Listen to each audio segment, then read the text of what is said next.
It was a Memorial Day weekend, so my friend group rented a lakefront house for the weekend. 3 hours away from home, it was cheap because it was in the middle of nowhere, in North Carolina. It was CIE, Jamie Crystal Rich. Adam and myself, we all piled into Adam's truck. I was the one to find this place on air.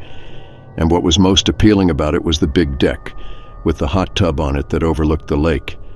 There was also a fire pit right by the water with a bunch of Adirondack chairs around it. Everything about it seemed perfect for a few days and nights of getting wasted with some friends. The Airbnb host told me that when we got to the property, there was a hidden key behind the mailbox to unlock the front driveway gate. The driveway was made of gravel and dirt, and it cut through a small opening in the woods, bringing a slight uphill to a bigger opening where the house was Adam. Parked the truck right next to the front deck. The deck wrapped around the entire house. It was pretty cool. The first thing I did was walk to the back part of the deck and look at the view of the lake. It was very beautiful and peaceful. Too bad we were about to be blasting music and partying, right?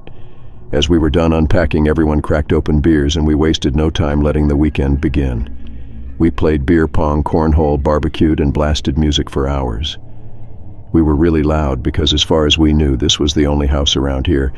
It's not like there were any nearby neighbors to complain. The phone connection out there was very spotty, so we really were just living in the moment, socializing with each other, not distracted by social media and whatnot as it was getting darker, and we were sitting by the fire pit. We all got startled when a voice came from the edge of the woods. It was some middle-aged woman with short hair.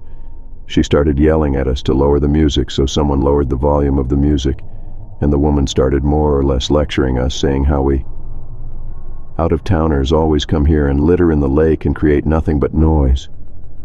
She seemed like genuine white trash. I apologized on behalf of all of us, and one of the girls asked the woman if she lived nearby and if she could hear the music.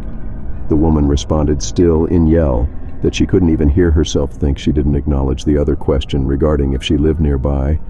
Then she just walked away into the woods, like literally into the dark woods. It was so strange when we were sure she was out of earshot. We all erupted into laughter. As bizarre as the encounter was, we had to make light of it. But it also did put a slight damper on things, considering we thought for sure we were far enough away from any neighboring houses to blast music and be loud. But we continued to drink, and pretty soon that concern was forgotten about, and we got loud again.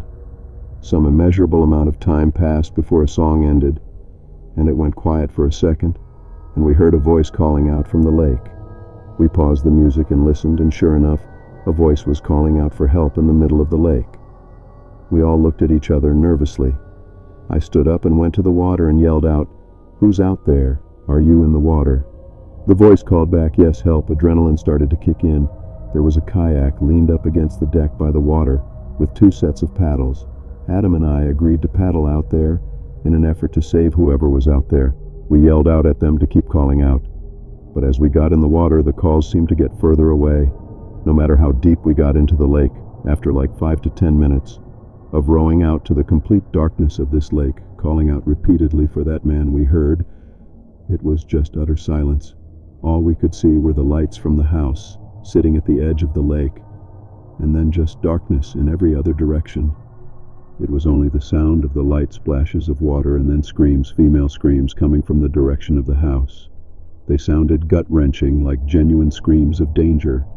It sounded like more than one, at least 2 of the girls' screams. We immediately started paddling back, even more panicked now.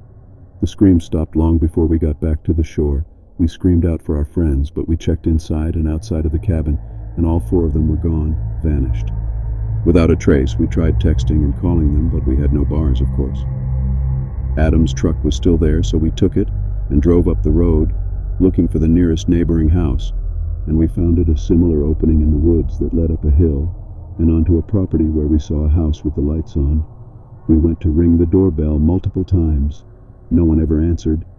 We went to look through one of the windows in the front, and what we saw sent chills up my spine. We could see clear as day into the living room. There was a lamp on in the corner, and in the middle of the room, somewhat close to the window, was that trashy woman we saw who came and yelled at us.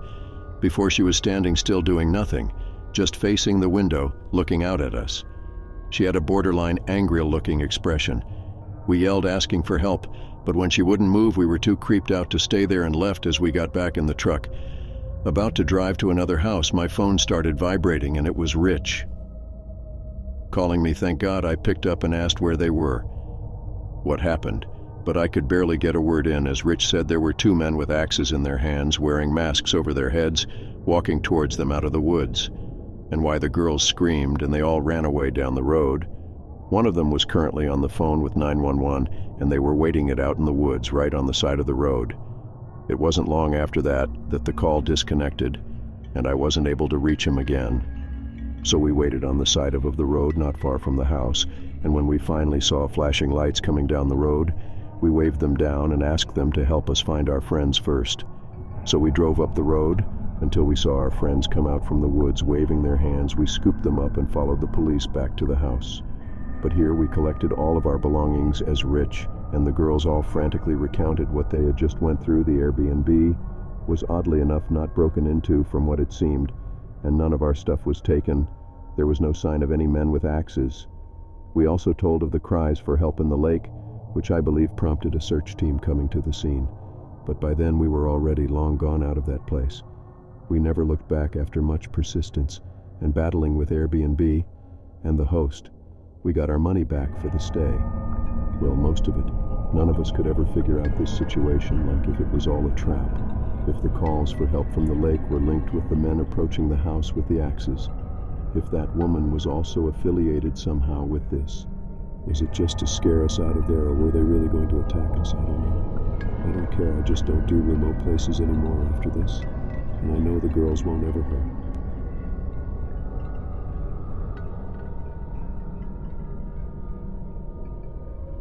Memorial Day weekend, a time to honor our fallen heroes and enjoy the company of friends and family. But for Alex, what started as a late-night drive to clear his head turned into a night of terror he would never forget. This is his true story. Meet Alex. Feeling restless on the eve of Memorial Day, he decided to take a late-night drive through the quiet backroads of North Carolina. Little did he know, this drive would become a journey into fear. It was around midnight when I decided to go for a drive.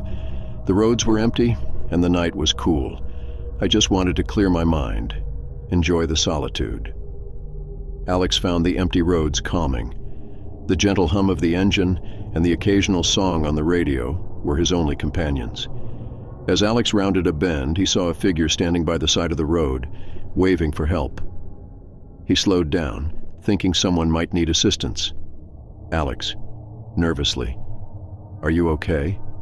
Do you need help?" Stranger, out of breath, "My car broke down a little way back. Can you give me a lift to the nearest gas station?" Alex, reluctantly, "Sure, hop in." Narrator. As they drove, the stranger's directions took them deeper into unfamiliar territory. The roads became narrower and less maintained. Alex, worried, "Are you sure this is the right way?" Stranger, calmly, "Yeah, just a bit further." Narrator. Alex's unease grew with each passing mile. Something didn't feel right, but he kept driving, hoping to reach the gas station soon. Narrator. Suddenly, the road ended in an overgrown clearing. The stranger's demeanor changed instantly, his expression turning sinister. Stranger, menacingly, "Thanks for the ride, Alex. You can get out now." Alex, panicked, "What do you want? Who are you?" Stranger, smirking, "Just get out of the car. Now." Narrator. In a surge of adrenaline, Alex made a desperate decision. He floored the gas pedal, the car lurching forward, narrowly missing the stranger. Narrator. Alex didn't look back. He drove as fast as he could, his heart pounding, his mind racing. Narrator. When he finally reached a gas station, Alex stumbled out of the car and called the police. He was shaken but safe. Narrator. The police took his statement and promised to investigate. They told him he was lucky to have escaped unharmed. Narrator. Alex never found out who the stranger was or what he wanted, but that night taught him a valuable lesson about the dangers that can lurk in the darkness. Memorial Day would forever hold a different meaning for him, a reminder of a close call with terror. Narrator. Sometimes the quietest nights can hold the darkest secrets.